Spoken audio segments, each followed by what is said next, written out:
tout récent, qu'on a construit à partir du mois de mars-avril 2020 l'année dernière, donc tout frais. On a rencontré Nicolas, qui est passé chez nous d'abord pour voir un peu dans quoi on était, puisque c'est une maison contemporaine. On habite dans un marais. Et on a 8000 m² de terrain. Donc on n'a pas fait un jardin de 8000 m², mais au moins on a aménagé notre terrasse autour de chez nous.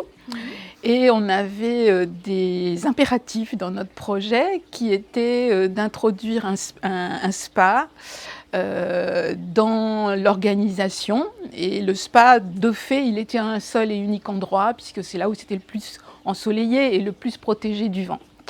Donc c'était, j'ai envie de dire, un point de départ. On avait origine un espèce de deck en plastique, imitation bois, et du gravier, qui était délimité par une petite bordure béton tout autour, puisque la maison était comme ça quand on l'a achetée. Donc Nicolas est venu voir, il nous a posé des questions sur notre mode de vie, ce qu'on voulait. Donc on a quand même, nous, habité une vingtaine d'années, j'ai envie de dire, en Martinique. Donc on avait aussi un jardin et on avait l'habitude de vivre dedans, dehors. Et donc on voulait aussi retrouver un petit peu cette ambiance-là. Et donc voilà, c'était notre projet initial et on voulait les plantes, un petit peu des choses qui s'adaptent aussi au climat dans lequel on est ici, dans le bocage normand. On ne voulait pas faire du tropical. Et on ne voulait pas refaire du tropical. Donc voilà, et puis il est venu, il est reparti, et puis c'est nous ensuite qui sommes venus, donc à Hébé-Crevon.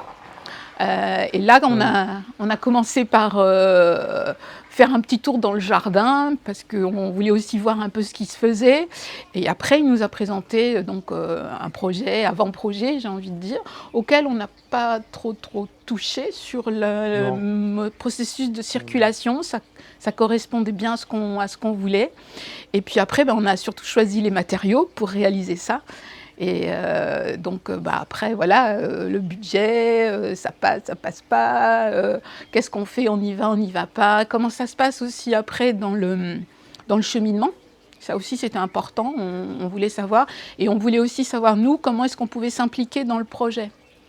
Donc il y avait une étape qui était jouable pour nous, parce qu'on n'est pas des maçons, on n'est pas voilà, des entrepreneurs qui savons faire ce genre de choses, mais surtout dans la plantation.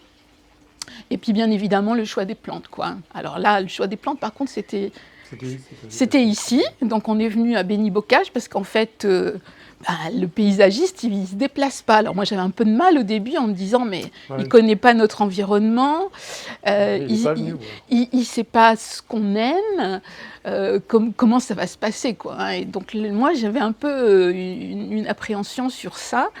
Le fait qu'il ne soit pas venu voir où est-ce qu'on était et comment il pouvait envisager de faire quelque chose dans le projet que Nicolas avait un peu dessiné. Donc, du coup, on est venu ici. Et donc là, François nous a emmenés donc, visiter évidemment ce magnifique jardin dans lequel on est aujourd'hui. Et puis, on a fait le tour de toutes les serres. Et puis, François s'est fait très discret, en fait. Il était derrière nous, et puis regardait ce vers quoi on allait, ce vers quoi on passait vite sans s'intéresser, quoi. Et donc, voilà, on est reparti chez nous en se disant... Mais, bon, qu'est-ce qu'il va nous faire, quoi, hein. Ouais, on ne s'attendait pas trop à ça. Et d'ailleurs, on avait dit à Nicolas, on avait dit, mais comment se fait-il il ne vient pas voir. Non, il ne vient pas voir, vous inquiétez pas. De toute façon, le jour où il y aura la livraison des plantes, il viendra avec plein de choses. Et bon, ok, donc chemin faisant, voilà. Donc en novembre, le gros œuvre, les terrasses étaient terminées. Et donc, c'était la mauvaise saison pour faire les plantations. Donc on est quand même dans un marais, et que chez nous c'est humide. On était plein, c'était plein d'eau, quoi. Il y avait beaucoup d'eau. Et donc du coup on a attendu jusqu'en mars à peu près.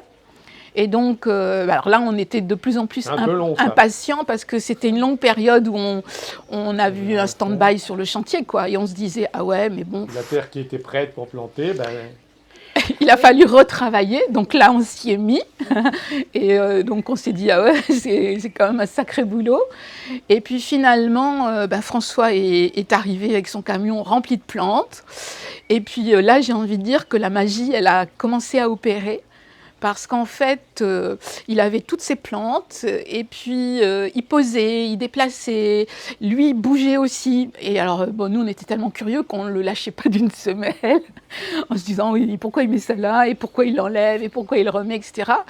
Donc je ne sais pas si on l'a gêné dans son travail, mais bon, il ne nous a pas dit allez hop, sortez de mon circuit. En fait, c'était très agréable. À un moment donné, il nous a dit je termine.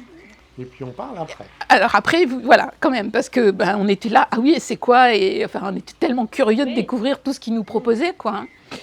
Et donc, une fois qu'il a eu posé ses plantes, on a débriefé, effectivement, on a statué sur ce qu'on aimait, ce qu'on n'aimait pas.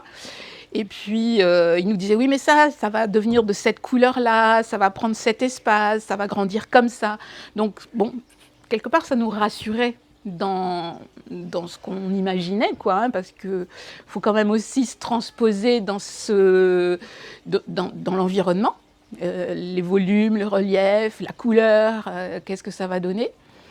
Et puis après, ce qu'on a aussi bien adoré, c'est le cours pratique, comment est-ce qu'on plante, quoi, hein, puisque oui. C'était nous qui avions choisi dans notre projet de faire la plantation. Oui, vous avez pris l'option kit paysager. Voilà, c'est ça, tout à fait. Donc dans le kit paysager, on a été accompagnés avec François, qui nous a bien expliqué comment est-ce qu'on fait, à quel moment on creuse où on met la plante, à quel moment on met l'engrais, à quel moment on met la pouzzolane. Et là, il nous a dit, si vous posez bien la pouzzolane, vous le verrez très vite parce que vous n'aurez pas de mauvaises herbes. Donc il y a des endroits où il faut qu'on rajoute de la pouzzolane aujourd'hui. Et donc on est super ravis parce qu'on a un jardin qui démarre. Mais là déjà, on est quoi, mois de juillet, on a planté en avril, fin avril on avait planté. Mais vous n'avez pas encore un cycle complet. Non. Donc c'est en train de prendre sa place. Les rosiers ont tous fleuri. On a des roses là qui sont exceptionnelles, c'est magnifique, ça sent bon, c'est coloré.